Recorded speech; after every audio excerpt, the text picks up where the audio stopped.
Now they're listening. Okay. I affirm, in a democracy, voting ought to be compulsory. Sean Matzler defines compulsory voting as a system under which failure to vote violates a legal duty and results in a small fine. A none of the above option is included on the ballot.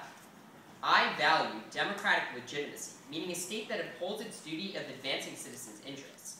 Since everyone needs a voice in a democracy for it to have legitimacy, my criterion is promoting equal access to the political system. Promoting equal access to the political system means facilitating all people's ability to use the checks and rights democracy provides. Prefer this criterion because, first, democracies are based on popular consent and can only be accountable to all people if they weigh citizens' interests equally. Candace Delmas writes, "The state respects dignity if its procedures and law express equal concern for all subjects, or that political decisions issued from a process in which they had an equal voice. Democracy uniquely respects all by equally distributing political power. If any citizen is assigned less electoral impact than others, the difference must be justified." Second, empirically, inequality threatens democratic legitimacy by spurring revolution. Eric Thorbeck writes, "High inequality could lead to a lower level of democracy and higher probability of revolution. Indonesia is a good example. Suharto's regime hinged on reducing inequality, which was crucial in discouraging radicalism among the rural population. There's a direct relationship between deprivation-induced discontent and collective political violence." My thesis and sole contention is that in a democracy, a voice requires a vote. By accounting for the disenfranchised, compulsory voting promotes equal access and legitimacy in two ways. First, compulsory voting redresses structural barriers to voting, promoting equal access and legitimacy. Simply making voting less costly isn't enough to raise turnout in the face of systemic exclusion. Marjorie Hershey proves. Immense literature shows that voting costs ranging from the registration requirement to strict voter ID laws disproportionately impact the least educated and wealthy. There's less evidence that reducing voting costs increases turnout, as advanced registration and voter ID rules are only two of multiple burdens on their likelihood of voting, like polling places accessibility and perceived costs, like long waits that could affect people's willingness to vote. Meanwhile, compulsory voting requires the state to make voting more accessible. Sarah Duen Cherry writes, "As many citizens still take part in the electoral system, states with histories of voter disenfranchisement, like the US, would particularly benefit from compulsory voting. Countries with compulsory voting typically make voting more convenient through expanded postal voting, elections when fewer citizens have conflicts, and automatic enrollment of citizens to vote. Thus, compulsory voting levels the democratic playing field." Harmon Schaefer writes, "Compulsory voting equalizes turnout across social groups. Its justification depends not on its potential effects on policy outcomes, but on its capacity to realize the democratic ideal of political equality. The aim is to level the democratic playing field through legitimate democratic procedure. Policies that result from unequal participation of social groups seem much more difficult to justify." Second, compulsory voting redresses the social norm against voting in lower classes, equalizing their access to representation. Amongst lower classes, alienation and deprivation create a norm that perpetuates cycles of non-voting. Lisa Hill 1 writes, "Comparative multivariate research shows strong negative correlations between voting and socioeconomic status characteristics like low education, homelessness, or ethnic minority status in virtually all advanced democracies where voting is not compulsory. The decline in participation is steepest among those least inclined to vote in the first place, entrenching existing biases and making abstention a group norm, as deprived people tend to be more alienated from the democratic procedure. The more they abstain, the worse their exclusion is likely to become, entrenching a counterproductive cycle of non-participation. This results in class-biased policies, as regular voters are predominantly wealthy." Chong and Oliveira 1 show. "In compulsory voting's absence, those who benefit the most by voting paradoxically tend not to vote. Extensive data suggests that eligible non-voters tend to be poorer, less educated, and disproportionately composed of minorities when compared to voluntary voters. Unequal participation generates a systemic bias towards the wealthy in terms of representation and influence, as several studies confirm happens in Switzerland, 6 Central American, and 7 European countries. By mandating participation, compulsory voting helps break this norm."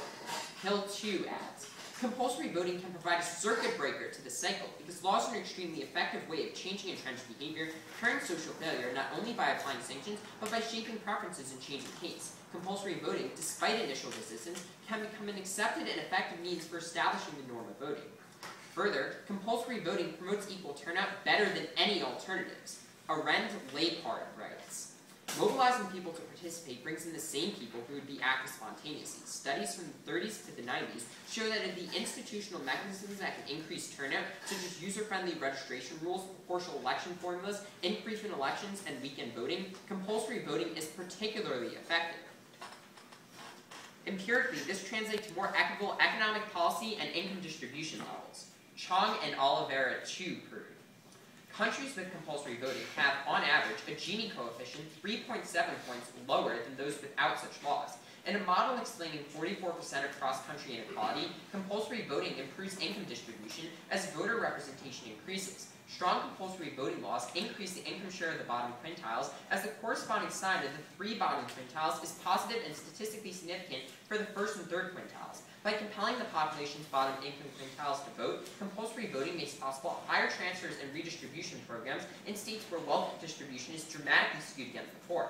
Thus, compulsory voting provides the best marginalized equal access to the democratic process, achieving legitimacy.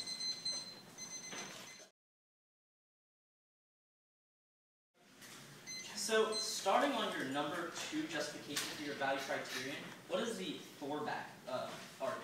Sure. So this is a reason why we need equality, because empirically, when countries don't have equality, they don't have legitimacy, and this leads to things like revolutions. Okay, so why is a revolution bad? Sure. So one, it's an empirical indication of the fact that there's a lack of democratic legitimacy. Because we see in countries where there are revolutions, the government's often doing something wrong. For example, the American people revolted against the British government because it was illegitimate in denying representation. So you're saying that this revolution is an indication of an illegitimate government. Why? Because of the fact that it shows there's widespread discontent with the government. So if the government is supposed to be accountable to the needs of the people, and those people are so angry with the government they're revolting, then clearly something's wrong. Okay. Why do we value governmental legitimacy before other things in life? What do you mean? So, why would we prefer democratic legitimacy as a value as opposed to something like morality? Sure. So, I'd say that the topic is specifically contextualized to a democracy because it says in a democracy voting ought to be compulsory. So, the question of the resolution is what democracy specifically ought to do. Okay. So, the thesis of the AC, so the general concept of the affirmative case is that everyone's voice matters, so at the point we're not hearing specific groups' voices, the democracy is no longer legitimate. Sure. So, on that note, let's just go through the contention level of all. So, first, starting off the one point about how, just explain the Hershey argument. Sure. So Hershey explains how there's disenfranchisement in voluntary voting systems. Okay, what does it mean to be disenfranchised by a voting system? Sure. So, we see in the U.S. right now, there are voter ID laws which require people to show evidence of their identity, but often strict evidence, like an exact driver's license. And empirically, that means that minorities and poor people haven't been voting in these areas as much. We also see things like elections are held on a weekday when poor people have to work and can't take off time because every second matters in them supporting them. So, how does compulsory voting solve? Sure. That analysis is done in the Cherry evidence, which explains that countries with compulsory voting try to raise turnout, so in order to do that, they make the elections more accessible. We see in countries like Australia, elections are either held on a weekend or on a bank holiday when people don't have work. Okay, but why does it necessarily mean that after we implement compulsory voting, it will be more accessible? Because that's inherent to the nature of trying to raise turnout through compulsory voting. So the nature of compulsory voting dictates that it's more accessible? Yes. Why? Because of the fact that compulsory voting is aimed at getting everyone to vote. It can't get everyone to vote if there are factors that make it impossible for certain people to vote.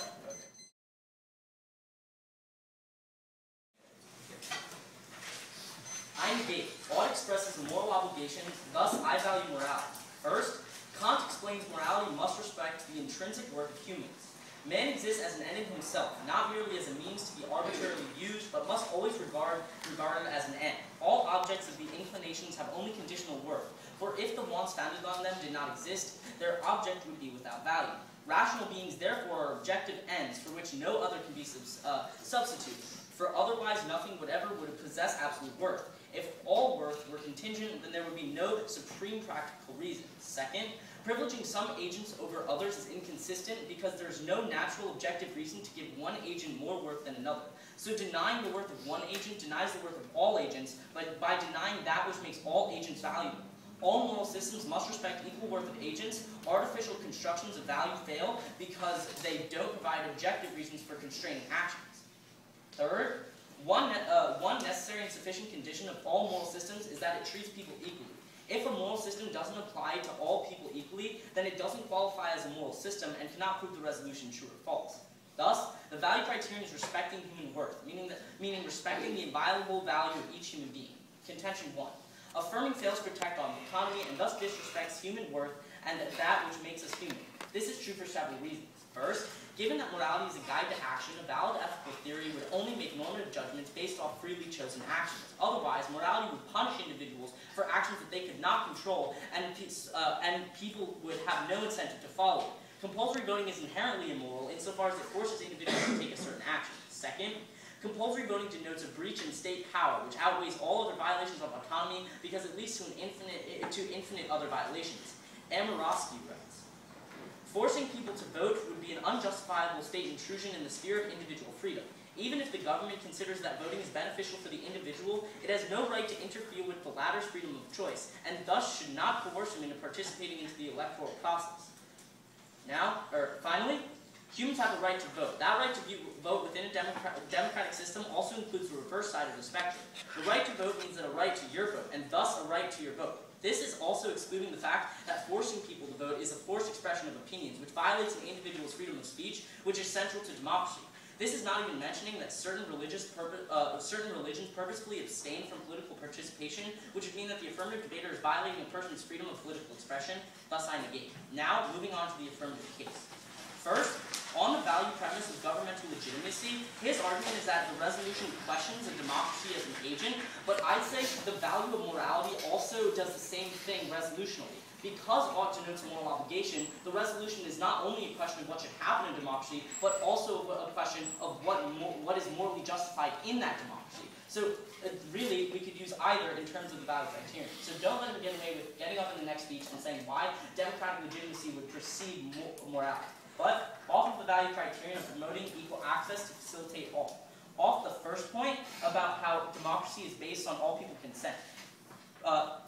Here, you can cross-apply the argument coming out of the second point in the negative case, because it's saying that it requires autonomy for this to even happen. Autonomy is prerequisite into ensuring that everyone gets an equal say, because we have to value their say based off of their autonomy. People only have a say in a democracy because of their autonomous worth. This is also off of the second argument, which is the Thorbecke card. So this argument doesn't justify the standard because it is impact-based. So basically, what I mean by this is that he's saying that this revolution is a bad impact that could come as a cause of the government overstepping its bounds, but this assumes that there's something that sets up why this is bad in the first place. So don't look to this as a reason to justify his stand. But now off the contention, first, group the entirety of the first contention. So he's saying that a democracy isn't legitimate if it doesn't hear the voices of all of its people. But he only allows for certain people to advance in a system with compulsory voting, while denying others the right to vote in the system of compulsory voting, such as disabled. 1. Most polling locations are inaccessible. The Center for an Accessible Society writes, for many of the 33.7 million Americans with disabilities of voting age, many polling places are inaccessible. In fact, the Federal Election Commission reports that in violation of state and federal laws, more than 20,000 polling places across the nation are inaccessible, depriving people with disabilities of their fundamental right to vote.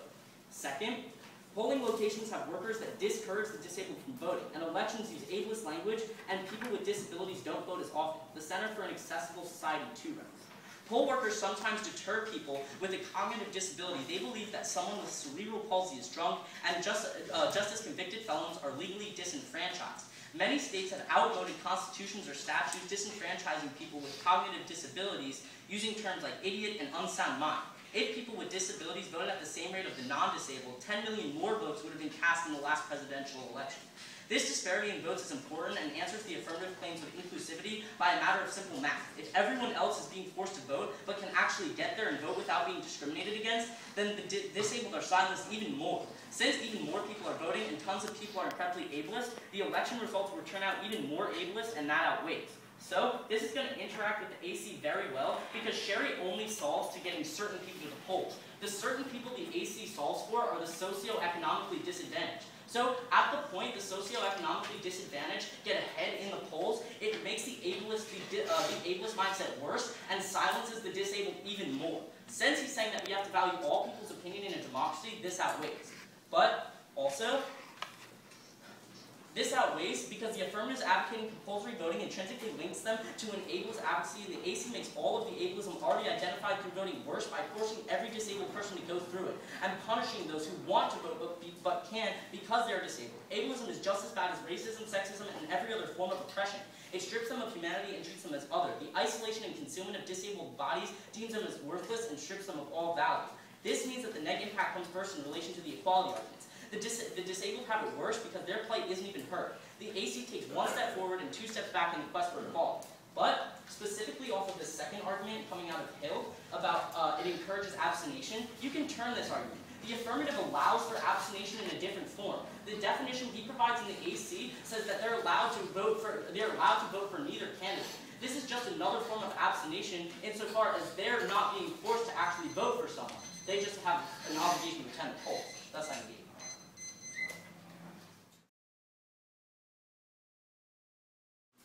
What do you do in the negative world? What compulsory system do I endorse? No. What do you do if you don't do compulsory voting? Do you have a voluntary system like the United States? System. Okay. So how does a voluntary system do anything to help the disabled? Okay, so first, I'd say that it's just an impact coming out of the AC. The AC makes it comparatively worse. Why would I make it comparatively worse? Okay, there's two Wang analysis which I read against the AC. The first one is coming out of the 2-point, which says that this disparity in votes is important and answers the affirmative claims of inclusivity. If everyone else is being forced to vote but can actually get there and vote without being discriminated against, the disabled are silenced even more. Sure. So your argument is that because we can't help anyone, we should help no one? Like, because we can't help the disabled, we should just ignore the poor and the minorities? I'm saying we shouldn't make it worse for anyone. Okay, but if it's bad for everyone, and you don't make it comparatively better, but I at least help a large other group get their rights, then why wouldn't we prefer that? Okay, one, because I gave the Lang analysis as to why the ableism comes first. But second, I'd say that... Wait, so you're saying that we should just look for one form of oppression over another form of oppression? No, I say one allows the other forms of oppression. So that's coming out of the analysis as to the affirmatives advocating for compulsory voting links them to an ableist advocacy. But also, I'd say that the autonomy NC would also dictate that if they did. I have a question. Yeah. Can disabled people have autonomy the way non-disabled people do? Like, do they make choices in the same way? Certainly. They do.